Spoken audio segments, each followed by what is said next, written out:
जय Jagannath YouTube family Bhanjia झील kitchen channel को आपण मानक अनेक अनेक स्वागत। आसतु आज आम बनइबा पटल कुर्मा आ पटल करी। आपण मैंने तो बहुत प्रकार पटल कुर्मा बनई थे। थे मो भली घरे मसला गोटे चामच अमूल आ गोटे चामच घी बनई देखु पूरा भोजी भली टेस्ट। प्रथम पटल आलू को ये काटी नवा गोटे कड़ई नवा कड़ई कुकिंग ऑयल दबा ऑयल गरम हेले आलू आ पटल को फ्राए करवा। आलू आमर फ्राए हो गले एबे पटल को फ्राए करवा। पटल आलू हल्का ब्राउन हो गले काढ़ी पकेवा। वीडियोटी भल लगे लाइक कमेंट शेयर चैनल ले नुआ थिले सब्सक्राइब करेंगे। एबे मसला रेडी करवा। गोटे कड़ई नवा हाफ चमच ऑयल दबा किछि गोटा मसला दबा अदा रसुण पियाज बिलाती दे किसी समय फ्राए करवा। टमाटो सॉफ्ट हवा जाए ताकू नाड़ीवा। मने रखिबे ताकू तले लगे दबा नहीं मसला को। गैस टी को मीडियम टू लो फ्लेम कर रखिबा।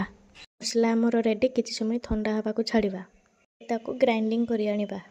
सेम कड़ई रे तेल नबा कलर पाई फास्ट लंका गुंड दबा ग्राइंडिंग करी रखिथिबा मसला को दे कषिबा। एमिति किछि समय कषिबा। कषिबा भितर दबा लंका गुंड हळदी गुंड लूण जीरा गुंड धनिया गुंड दे कषिबा भल भाव। गुंड मसला दिखाई तले लगे देखी देखी कषिबे। गैस टी को मीडियम टू लो फ्लेम रे रखिबे। मसलार कंचा स्मेल जावाई कषिबे। मसला आमर पूरा पूरी रेडी हो गलानी। 2 चामच 3 चामच पानी दे फुटिले पटल आउ आलू को देवा। पटल आउ आलू को मसला सहित भल भाव कषि नवा। एबे आमर पटल आलू कषि हो गलानी। इस स्टेप रे आगुर करिथवा अमूल पानी को दबा। एबे भल भाव ताको मिसेइबा। सेतिरे गोटे चामच घी दे ताको फुटिबा को छाड़ीबा। एबे पटल कुर्मा बा पटल करी रेडी। ऊपर किछि गरम मसला बा धनिया पत्र दे सर्व करवा। देखंतु पूरा भोजी परी पटल कुर्मा। देखंतु केई भलिया ग्रेवी हेइची।